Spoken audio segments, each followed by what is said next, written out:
말씀을 사랑하는 자의 복. 시편 119편 155절에서 176절 말씀. 말씀을 사랑하는 자의 복.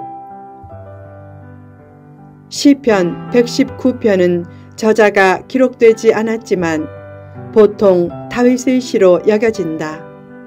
다윗은 하나님의 말씀을 통해 하나님을 사랑하는 방법을 알았고 하나님께 가까이 가는 법을 알았다. 즉, 하나님의 말씀을 사랑하는 것이 하나님을 사랑하는 것이고 하나님의 말씀대로 사는 것이 하나님께 가까이 가는 길임을 확실히 알고 있었다. 시인은 본 시편 곳곳에서 하나님의 말씀을 사랑한다고 표현했고 결론 부분인 본문에서도 그 표현이 잘 나타나 있다. 말씀을 사랑하면 어떤 복이 주어지는가? 1. 구원의 복. 시인은 말씀을 구하지 않는 악인들에게는 구원이 멀어진다고 했다. 그러면서 핍박하는 대적들이 많았어도 말씀을 떠나지 않고 지키고 사랑했던 자신에게 긍휼하심과 인자하심을 베풀어 살려달라고 고백했다. 그는 말씀을 사랑하면 절망 중에도 살아날 수 있음을 믿었다. 말씀은 영혼을 살리고 변화시키는 최상의 통로다. 성경을 통해 하나님의 음성을 들을 수 있다. 하나님은 성경에서 우리를 기다리신다. 성경을 다 이해하려고 할 필요가 없다. 온유하고 겸손하게 성경을 읽으면 분별력도 커지고 하나님의 적합한 음성이 들리면서 그 음성이 자신을 살리고 변화시킨다. 음식을 먹을 때 골고루 먹되 나쁜 음식을 먹지 말아야 하듯이 말씀을 들을 때도 균형 잡힌 말씀을 골고루 듣되 잘못된 음성을 듣지 않도록 분별력을 키워야 죽음과 불행의 사슬에 매이지 않는다. 또한 음식을 먹을 때 적당한 양을 먹어야 건강을 잃지 않듯이 말씀도 무조건 많이 읽기보다 잘 소화시키며 읽는 것이 좋다. 성경 말씀과 함께 예배 중에 들려지는 말씀도 중요하다. 말씀을 들을 때 때로는 은혜가 되지 않고 때로는 졸려도 계속 예배에 나와 말씀을 들어야 한다. 말씀이 이해가 안 되고 자기 생각과 맞지 않아도 열린 마음으로 계속 들으면 넘치는 생명력을 얻고 결국 구원과 변화의 역사를 체험하게 된다. 2. 진리의 복. 시인은 말씀이 영원한 진리라고 했다. 가장 큰 복 중의 하나는 말씀을 통해 진리를 깨닫는 복이다. 말씀을 통해 진리를 깨달으면 얼굴부터 언행과 태도까지 은혜롭게 된다. 반면에 어떤 사람은 똑같은 말씀을 듣고도 마음 문을 닫고 상처를 받는다. 결국 가장 중요한 기도 제목 중의 하나는 말씀으로 진리를 깨닫게 해달라는 기도 제목이다.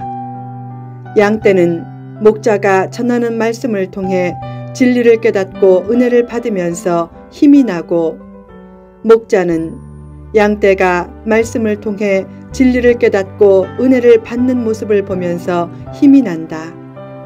말씀은 힘과 능력과 진리의 원천이다.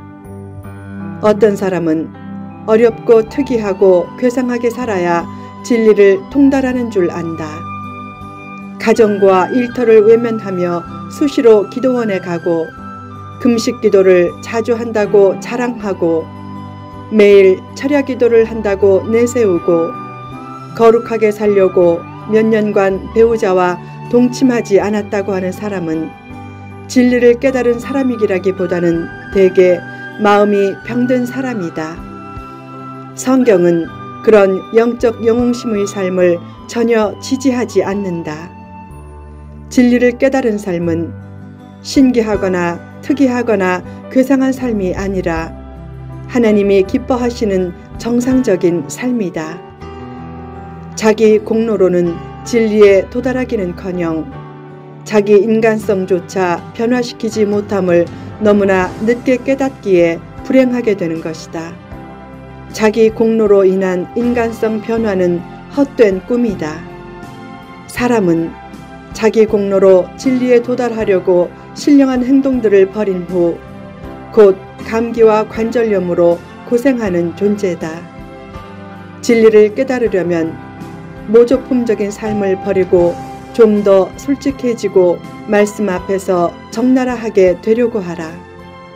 자기 부족을 자기 공로로 감추려 하지 말고 자기 공로를 버리고 말씀에 매달릴 때 자기 완성이 부분적으로 이루어진다.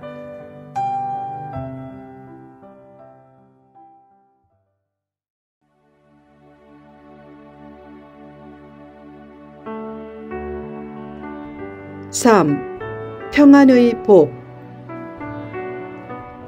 말씀을 사랑할 때 큰 평안이 주어지면서 거침없이 질주하는 존재가 된다. 그런 축복을 인식하고 시인은 말씀을 사랑하고 말씀대로 살려고 힘썼다. 사람들이 무엇인가를 찾아 방황하는 근본 이유는 마음에 평안이 없기 때문이다. 그러나 말씀을 기억하면 인생의 방황이 끝나게 된다. 말씀에 몰입되면 불안이 사라지고 대평안이 임한다. 중국과 북한을 오가며 좋은 일을 많이 하던 한 교육자가 북한에 갔다가 잠깐의 말실수로 인해 40일간 억류되었다.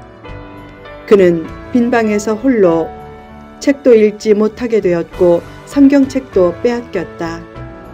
그때 가장 그리웠던 것은 성경 말씀이었다. 이전에 들었던 말씀을 묵상하면 불안이 사라지고 깊은 평안이 임했지만 아쉽게도 암송한 말씀이 몇 구절 없었다.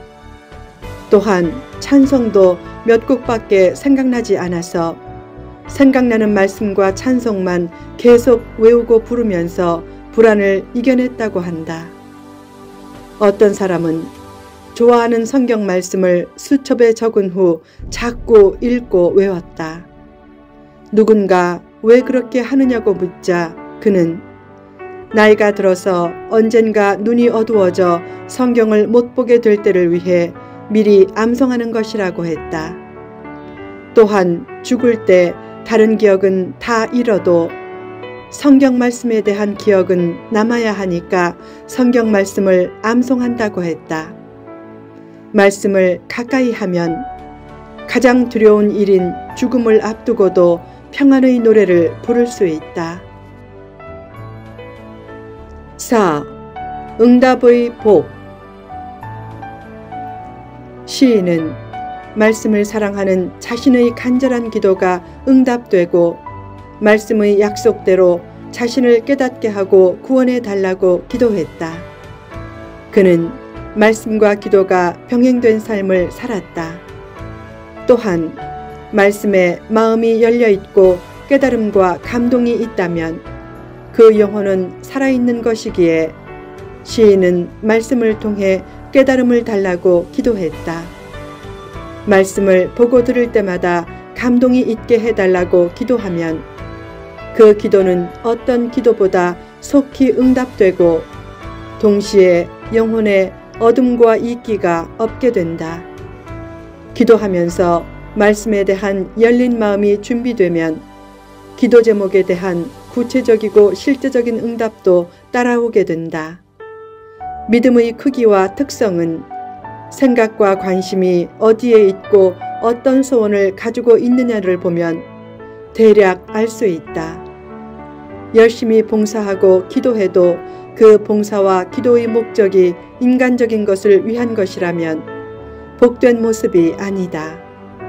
입시철에 특별 새벽 기도회를 하면 참석자가 많아졌다가 입시가 끝나면 참석자가 급격히 줄어든다. 그러나 입시 때만 기도하기보다 기도 제목이 없을 때도 하루의 첫 시간은 하나님과의 만남 시간으로 여기고 꾸준히 기도하라. 그런 기도가 하나님이 더욱 기뻐하시는 기도가 된다. 물질적인 복을 위한 기도보다 잘못된 생각과 마음으로부터 건져달라고 기도하라. 사람은 기수가 조종하는 말처럼 마음과 생각이 육신을 조종하게 된다. 그 마음과 생각이 물욕, 권세욕, 정욕, 명예욕 등으로 넘치면 안 된다. 마음속의 소원과 궁극적인 관심사가 무엇이냐는 질문에 대해 예수님이란 분명한 대답을 가지라. 욕심 없는 기도는 거룩한 삶의 최대 실체 중의 하나다. 욕심 없이 기도하는 경지가 되어야 참된 행복을 놓치지 않는다. 물질적인 소유와 상관없이 한결같은 믿음과 기도를 앞세워 예수님을 따라가는 삶이 거룩함이다. 늘 사명 따라 살고 싶지만 자신을 이끄는 세상적인 욕구가 아름다운 포장지로 쌓여서 내면에 꼭꼭 숨어 있을 때가 많다. 시인도 그런 경험을 했다. 그래서 말씀을 사랑하고 찬양하는 시를 쓸 정도로 신실했지만 세상적인 욕구가 자신을 이끌어가는 것을 깨닫고 간절히 기도했다. 하나님, 늘 말씀대로 살게 하소서. 그런 기도를 앞세워 살면 하나님이 구하지 않은 것까지 넘치게 주시고 내면의 소원도 이루어 주실 것이다.